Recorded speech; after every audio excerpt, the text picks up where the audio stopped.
Hello YouTube, my name is Shadow, and in this video I'm going to react to Photography by Casually Explained. And you may be wondering, well, why photography? This guy has a lot of videos, and some of them are about like more relevant things to my channel, like video games. I am actually a professional photographer. That is what I do for my day job. I am a photographer.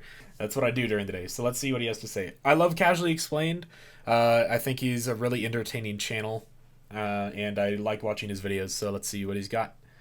This video is sponsored by Opera and their new Opera One web browser. Now that we all have cameras in our pockets, photography has become more accessible than ever, but not so much the art form it once was. Many years ago, there was a time when photographs were still a horizontal phenomenon, as camera technology had to slowly evolve for decades before finally gaining the ability to stand upright. A lot of photos become become vertical, especially on social media. I think it serves a purpose when you're on a platform specifically designed for vertical. It's fine, but come on. If you're taking photos of normal things or of something not designed for specific social media, please use landscape. It'll look so much better.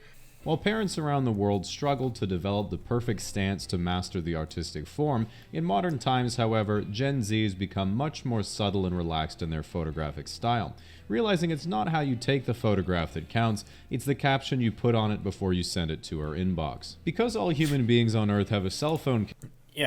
Photography doesn't have to be, super serious and overly like professional and formal and fancy all the time. It can just be, snapping a quick picture to share a quick moment. Camera except my dad, there doesn't seem to be a whole lot of reason to get an actual DSLR, but it can be well worth the effort. For example, a lot of girls look at their Instagram and think to themselves, I wish I had professional photos, but I don't want to spend $1,000 on a camera. You don't need to spend $1,000 on a camera. The reason to get a DSLR is because it's a camera. It's not a phone. Phones take really good pictures, but a camera is a camera. It will always be better. So you don't need to spend that much on it. My first DSLR was like less than $250, I think, and I still use it, and it takes really nice pictures. And a lot of guys look at her Instagram and say, bro, she's looking for a photographer. All I need is $1,000 and I could, be with her. Jeez. Now, in basic economics, this push and pull is called simping and is the foundation of not just the modern gig economy, but pretty much all of human evolution. Simping is all of human evolution in the gig economy. Okay. I've never been hired to do social media photography in specific, but I do wonder how much of that stuff is a simp or that kind of orientation. What inspires people to get into that kind of stuff, I guess. The biggest decision you can make is the jump from a phone camera to a DSLR or film SLR camera. This is because of two major factors. Yeah. Now, as he mentioned there, DSLR and a film SLR. The D in DSLR stands for digital. This camera right here, I'm struggling to read the number. If that says D3500, then this is actually my camera. This is the one I use. I have a D3500. It's my camera that I have and use. Not at my job, but just as my personal camera. It's very cheap. It's a pretty good starter camera. Budget, less than $300 if you want to start getting into photography. And yeah. Firstly, you can swap the lenses on these bad boys, meaning you never have to worry about where to waste your next paycheck.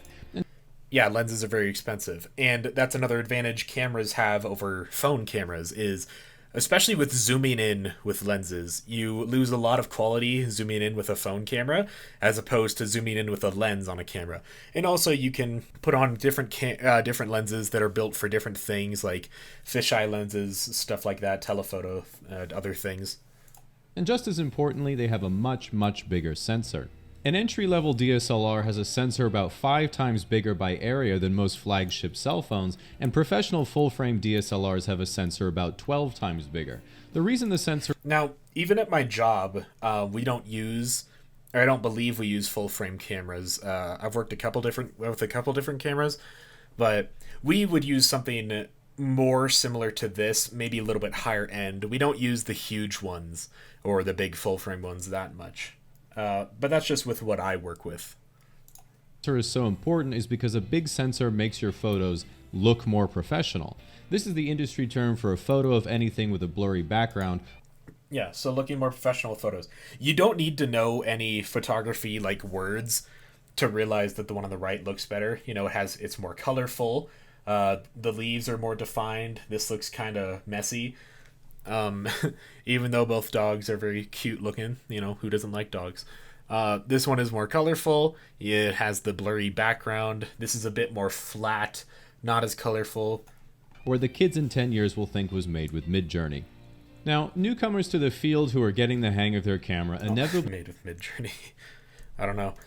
Ask the question of what's the best way to make money as a photographer? And as most veterans in the industry know, the best way to make money in photography is by selling your equipment.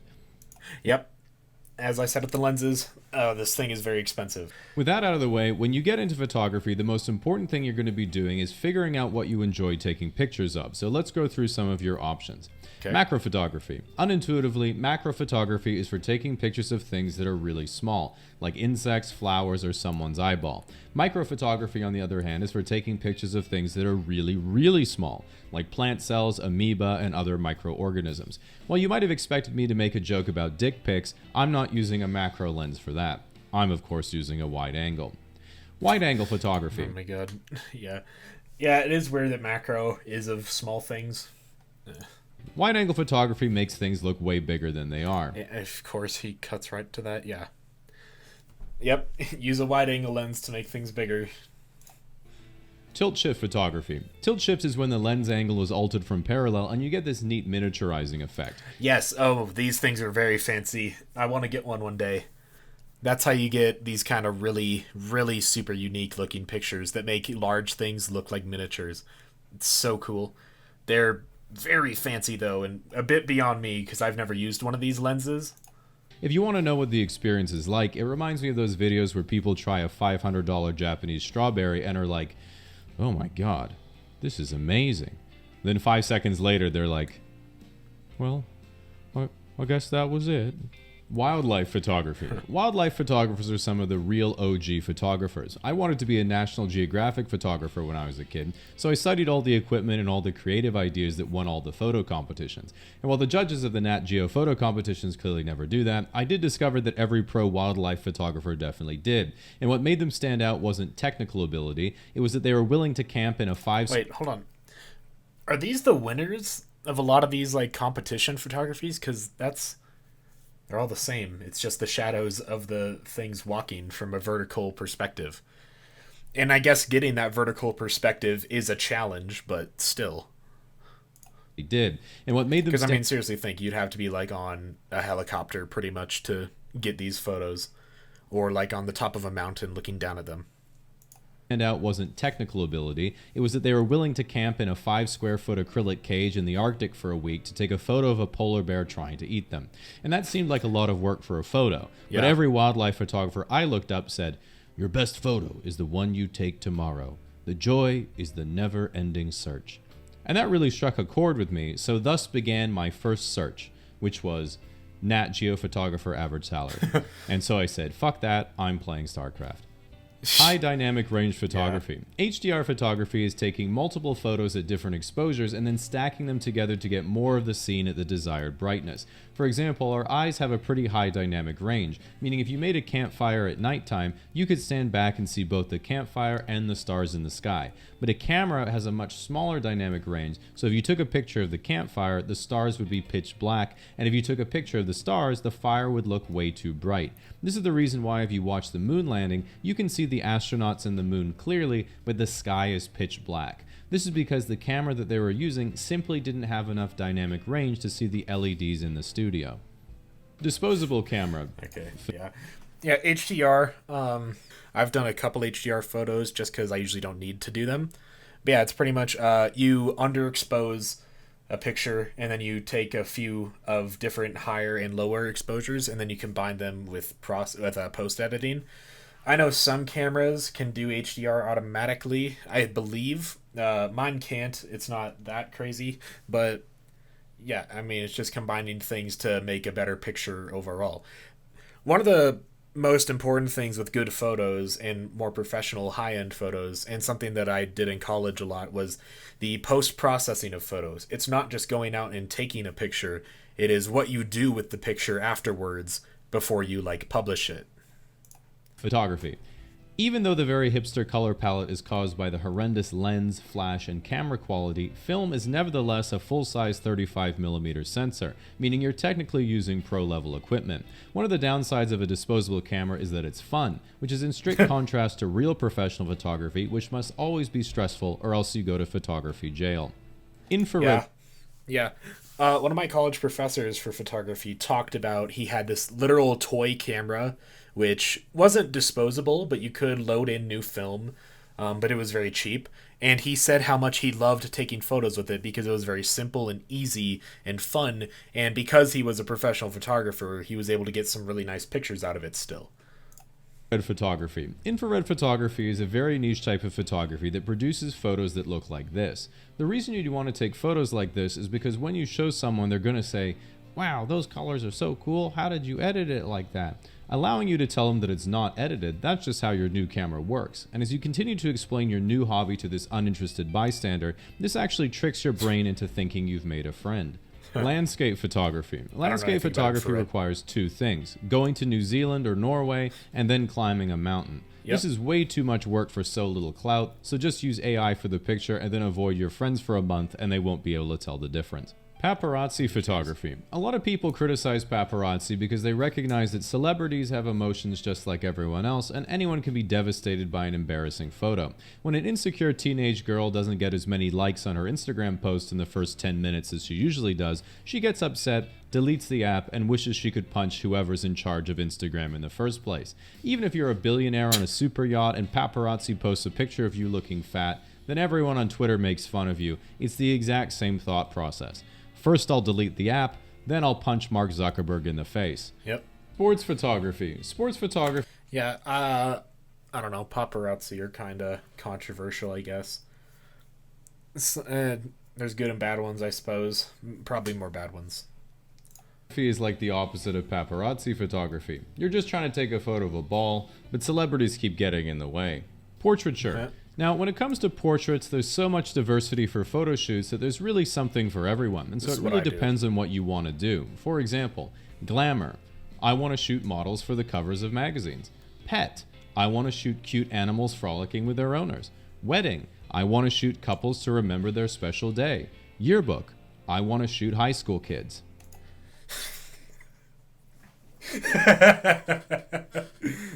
What I currently do is yearbook photography. I've done it for a while along with other things.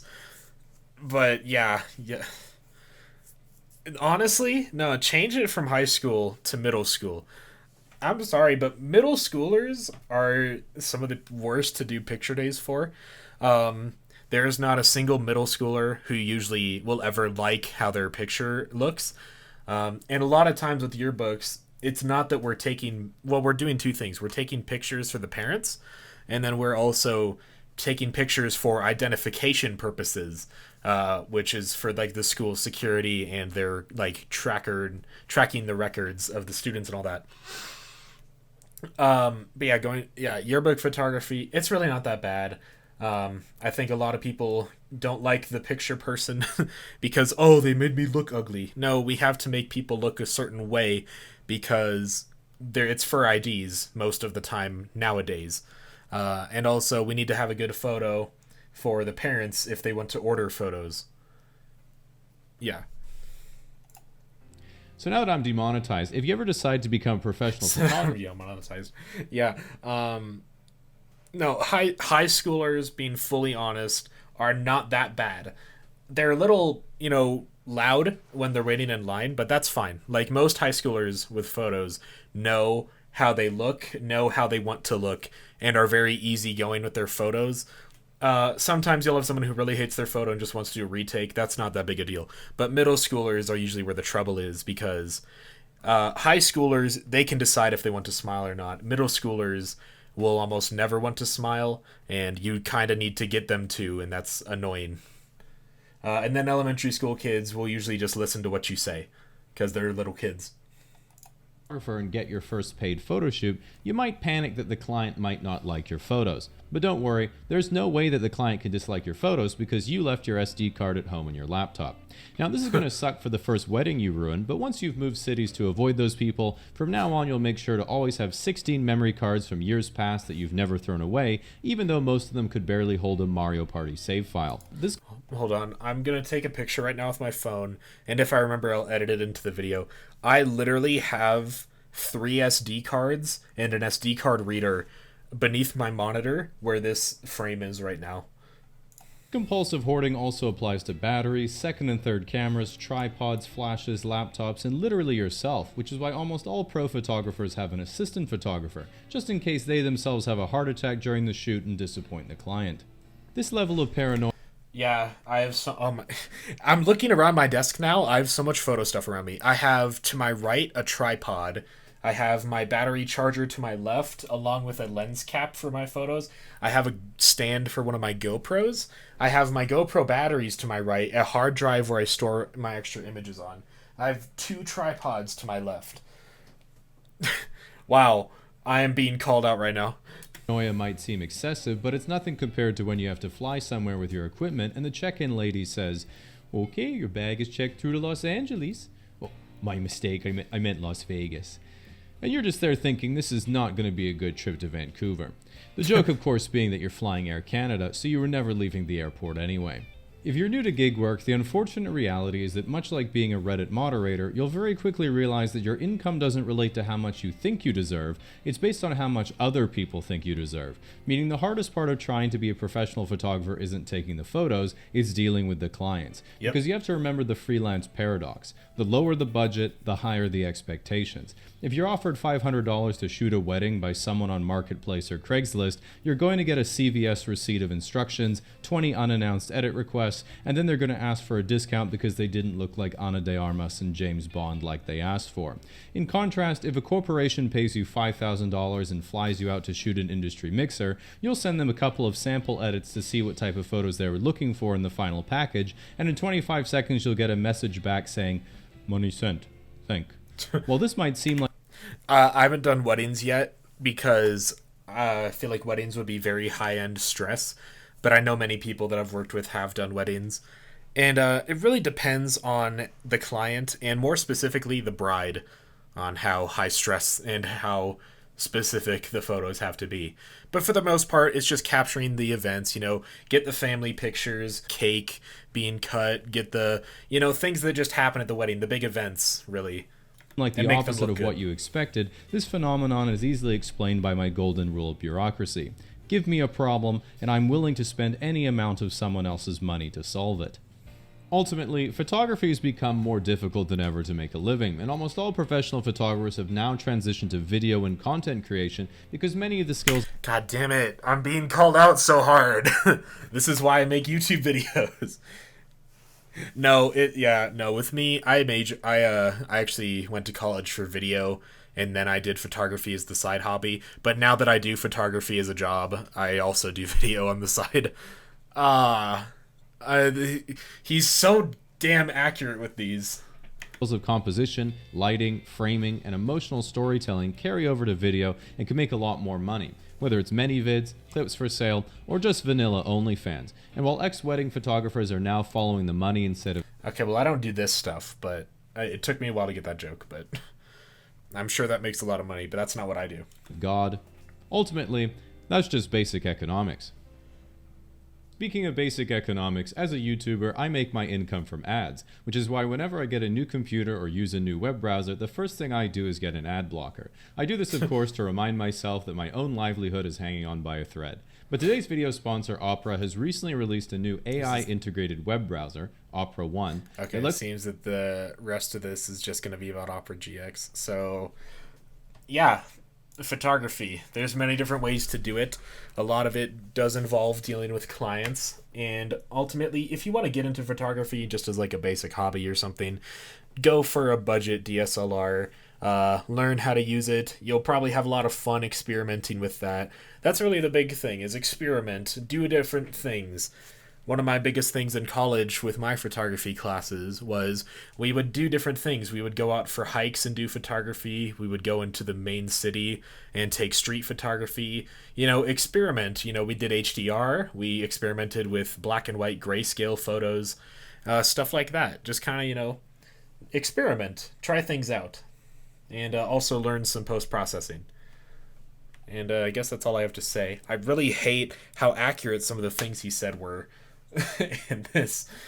But yeah, this is the first time I've been called out by one of his videos in particular. And yeah, go watch his video if you haven't. I really like Casually Explained. He's very funny. And yeah, thanks for watching, and bye-bye.